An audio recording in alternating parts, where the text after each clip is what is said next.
Assalamualaikum warahmatullahi wabarakatuh. Perkenalkan, nama saya Nadinda Cynthia dari kelas 1D.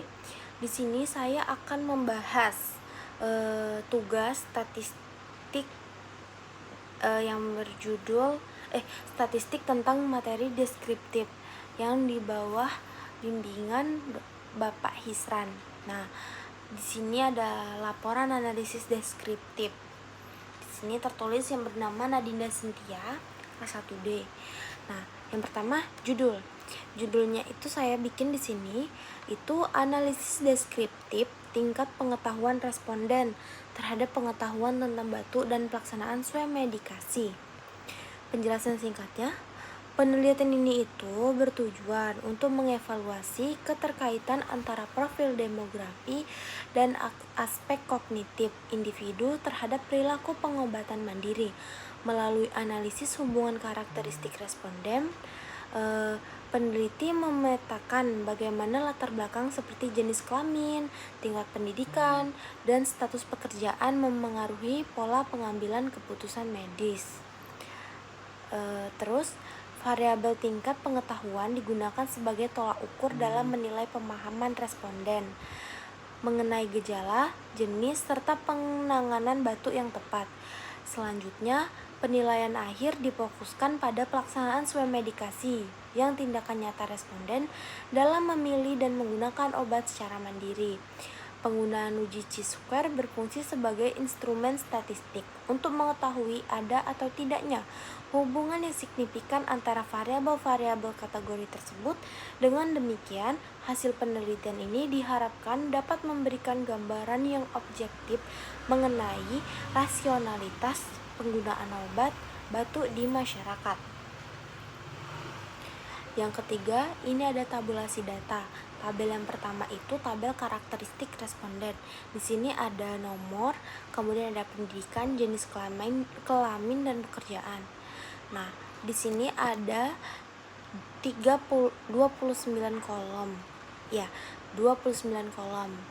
Nah, di kolom yang pendidikan itu ada 29, di yang jenis kelamin ada 29, pekerjaan juga ada 29 dengan angka dan data yang berbeda-beda. Tabel yang kedua di sini ada data pengetahuan tentang batuk. Nah, satu ini kita yang satu kita berasumsi ya, yang kedua tidak, yang ketiga tidak menjawab. Nah, jawaban responden atas pertanyaan pelayanan itu ada 5. Pertanyaan 1, pertanyaan 2, pertanyaan 3 sampai 5 itu P1, P2, P3, P4, P5. Nah, itu sudah saya totalin. Nah, jadi ini kan beda-beda tuh. Semuanya kita totalin. Terus data yang ketiga itu adalah data pelaksanaan swemedikasinya. Nah, sama, yang satu benar, yang kedua salah, yang tiga tidak tahu. Beda dengan yang tadi. Kalau yang tadi kan 1 iya, 2 tidak, yang 3 tidak menjawab. Nah, yang ini 1 benar, 2 salah, 3 tidak tahu. Ini juga sama, sudah saya totalin. Nah, yang keempat masuk ke tutorial SPSS-nya. Analisis deskriptif, distribusi frekuensi. Buka SPSS, input variabel di variabel view, isi name, label, dan value sesuai kode variabel. Masukkan data di data view sesuai tabulasi di atas. Terus kita klik analyze. Kemudian deskriptif statistik, kemudian frekuensi. Masukkan variabel yang ingin dianalisis, lalu klik OK. Kemudian pindahin ke AI, lalu cari atau jelaskan cara epidemiologi dan demografi. Nah, terus yang selanjutnya ada uji validitas atau Pearson korelasi. Caranya, hitung kolom total skor tiap responden, jumlah P1 sampai P5 atau R1 sampai R5. Klik analyze, correlate, terus bivariate. Masukkan semua item beserta kolom total.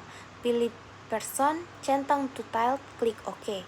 Lalu lihat nilai R, hitung signifikasinya pada baris korelasi dengan kolom total. Nah, kita masuk ke output SPSS-nya. Di sini ada tabel-tabelnya, ada statistik, frekuensi tabel dari PD pendidikan, jenis kelamin dan PK-nya. Terus di sini ada uji validitas. Uji validitas ini digunakan untuk memastikan apakah ini benar-benar bisa untuk digunakan atau dipakai, karena supaya tidak berasumsi ini sesuai faktual atau sudah valid lah intinya itu. Nah, itu parameternya itu N sama dengan 30, DLP sama dengan 28, A-nya sama dengan 0,05 atau itu batasnya. Jadi tabelnya ini kita tentuin 0,361. Nah, yang pertama ada validitas pengetahuan tentang batu. Ini ada output SPSS-nya. Di sini saya bikin pakai tabel. Pendidikannya di sini didapatkan totalnya 0,365, jenis kelaminnya 0,354, pekerjaannya 0,366, P1-nya 0,384, P2-nya 0,414, P3-nya 0,446, P4-nya 0,479, 45-nya 0, P5-nya 0,388. Totalnya ini. Nah, di sini tandanya P itu lebih kecil daripada lebih besar daripada 0,05 atau ya dia ini sudah memenuhi standar. Kan tadi kita tentuin dia 0,361. Nah, di sini sudah valid semua nih tandanya. Karena dari P1 sampai P5 tidak ada yang di bawah 0,361. Nah, di sini ada ringkasan hasilnya juga. Terus ada tabel validitas pelaksanaan swamedikasinya juga sama. Tidak ada satupun yang tidak valid. Di sini terdapat valid semua. Dan ini sudah pasti bisa digunakan. Nah, di sini juga saya udah mencantumkan ringkasan hasilnya. R1 sama dengan 0,443, R2 0,552, R3 0,481, R4 0,19, R5 0,405. Nah, valid berdasarkan pendekatan signifikasi pada penelitian deskriptif itu lebih kecil daripada 0,10. Di sini juga saya udah interpretasi output. Yang pertama ada karakteristik responden. Nah, di sini saya buat karakteristik respondennya itu pakai demografi dan epidemiologi. Di sini pun saya udah buat yang pendidikan juga, terus ada interpretasinya. Terus jenis kelaminnya ada interpretasinya, pekerjaannya juga ada interpretasinya. Terus analisis statistik deskriptif pakai epidemiologi, itu sudah saya buat juga. Nah, interpretasi epidemiologinya itu ada distribusi responden, menunjukkan bahwa mayoritas lebih pendidikan kategorinya lebih tinggi. Terus jenis kelamin didominasi oleh satu kelompok kategori 2 yang dapat menjadi faktor resiko atau faktor yang mempengaruhi hasil penelitian. Pekerjaan memiliki variasi yang cukup beragam. Terus nilai dan median yang relatif berdekatan itu menunjukkan distribusi data cukup normal. Nah, di sini ada kesimpulannya. Secara demografi, responden didominasi oleh pendidikan kategori tinggi, jenis kelamin kategori 2, pekerjaan yang beragam. Secara epidemiologi, karakteristik ini menunjukkan bahwa populasi penelitian memiliki variasi yang cukup baik, sehingga dapat mempresentasikan kondisi yang diteliti. Terus masuk ke pengetahuan tentang batu. Nah, di sini saya buat juga interpretasinya, interpretasi data uji validitas pengetahuan tentang batu.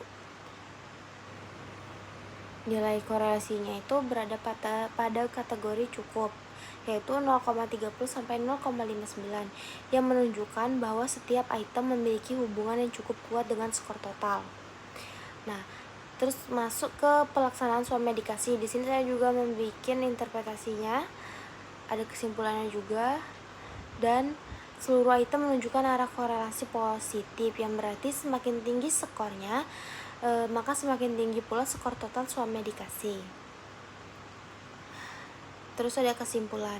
Berdasar hasil penelitian yang telah dilakukan, kesimpulannya itu yang pertama, karakteristik responden didominasi oleh tingkat pendidikan kategori tinggi, jenis kelamin tertentu, serta latar belakang pekerjaan yang beragam. Yang kedua, Hasil uji validitas menunjukkan seluruhnya dari mulai variabel pengetahuan tentang batu, suam medikasi itu memiliki nilai R hitung lebih besar daripada R tabel 0,361, yang dimana seluruh item itu dinyatakan valid. Yang ketiga, instrumen penelitian yang digunakan telah memenuhi syarat validitas sehingga layak digunakan untuk mengukur variabel pengetahuan perilaku suam medikasi. Secara umum, responden cenderung melakukan suam medikasi dalam menangani batu yang dipengaruhi oleh faktor pengetahuan kemudahan akses obat serta pengalaman sebelumnya. Terus daftar pustakanya ini udah saya buat juga daftar pustakanya, dan saya juga mencantumkan link tutorial SPSS saya di YouTube saya. Thanks for watching. Sekian presentasi dari saya. Wassalamualaikum warahmatullahi wabarakatuh.